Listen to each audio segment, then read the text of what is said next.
પંચમહાલ જિલ્લાના મુખ્ય મથક ગોધરા શહેરમાં છેલ્લા કેટલાક સમયથી રખડતા ઢોરનો ત્રાસ દિન પ્રતિદિન વધી રહ્યો છે। શહેરના મુખ્ય જાહેર માર્ગો તેમજ સોસાયટીના આંતરિક રસ્તાઓ પર રખડતા પશુઓને અડ્ડો જમાવતા અહીંયાથી પસાર થતા જે રાહદારીઓ છે, વાહન ચાલકો છે, શાળાના વિદ્યાર્થીઓ છે, એ સતત ભયના ઓથાર નીચે જીવવા મજબૂર બન્યા છે।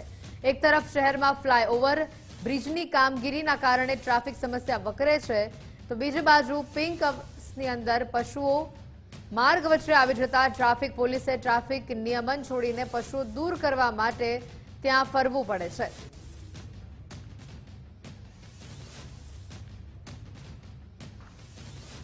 ગોધરા શહેરમાં છેલ્લા 3 વર્ષ ઉપરાંત સમયથી ફ્લાયઓવર બ્રિજનું કામ ચાલી રહ્યું છે, જેના કારણે ગંભીર ટ્રાફિક સમસ્યા સર્જાય છે।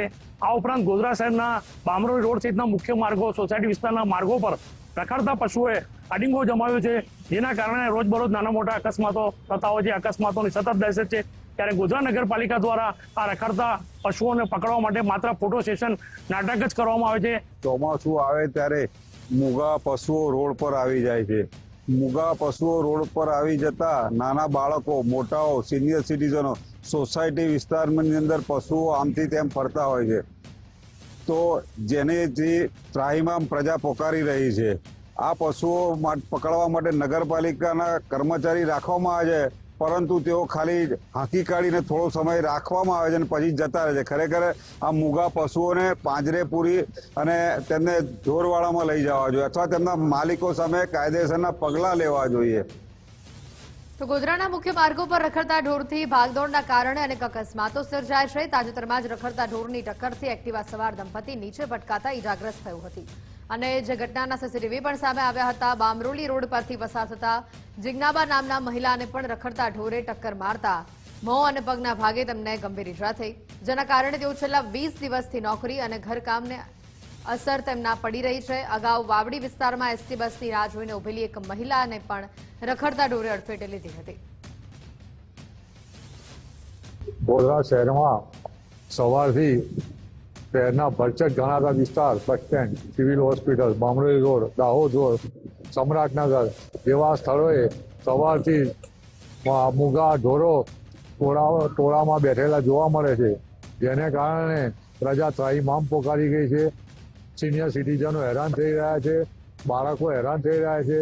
સ્કૂલે જતા બાળકો સ્મશાન યાત્રા નીકળે તે વખતે સ્મશાન યાત્રાવાળા તથા બીમાર લોકો 108માં એમ્બ્યુલન્સમાં જાય તેઓ ટાઈમસર પહોંચી નથી શકતા। ટ્રાફિકનો પ્રશ્ન ઊભો થયેલ છે। સમગ્ર માર્ગો પર જે રીતના રખડતા ઢોરો ઠેર ઠેર ફરી રહ્યા છે અને રોડ પર અડિંગો જમાવીને બેઠા છે, એના કારણે શાળાએ જતા બાળકો, વૃદ્ધો, મહિલાઓ અને અનેક લોકોને અકસ્માતનો ભોગ બનવો પડે છે અને નાની મોટી અને ગંભીર ઈજાઓ થાય છે। સાથે રખડતા ઢોરોને પણ આ ઈજા થવાના બનાવો પણ બને છે। આ સંજોગોમાં તાત્કાલિક નગરપાલિકાએ સચેત થઈને આ રખડતા ઢોરોને નશ્યત કરવા જોઈએ અને આ કોના ઢોરો છે એના માલિકોની સામે પણ દંડ અથવા એને શિક્ષાત્મક કાર્યવાહી થઈ એની સામે પગલાં ભરવા જોઈએ। તો આ સાથે જ ગોધરા શહેરના bus stand, Gandhi petrol pump, Bamroli road અને સાંપા રોડ જેવા મુખ્ય વિસ્તારમાં પશુઓના અડીંગો જમાવીને બેઠા હોવાના કેટલાક દ્રશ્યો સામે આવ્યા છે। સ્થાનિક આગેવાનો અને નાગરિકો સતત આક્ષેપ કરી રહ્યા છે કે ગોધરા નગરપાલિકા દ્વારા રખડતા પશુઓને પકડીને પાંજરાપોળ મોકલવાની કામગીરી એ માત્ર દેખાડા પૂરતી જ થાય છે, ફોટો સેશન પૂરતી જ થાય છે। પાલિકાની ઢીલી નીતિના કારણે પરિસ્થિતિ જેસે થે તેવી છે, જેથી હવે પશુપાલકો સામે દાખલારૂપ કડક કાર્યવાહી કરવામાં આવે।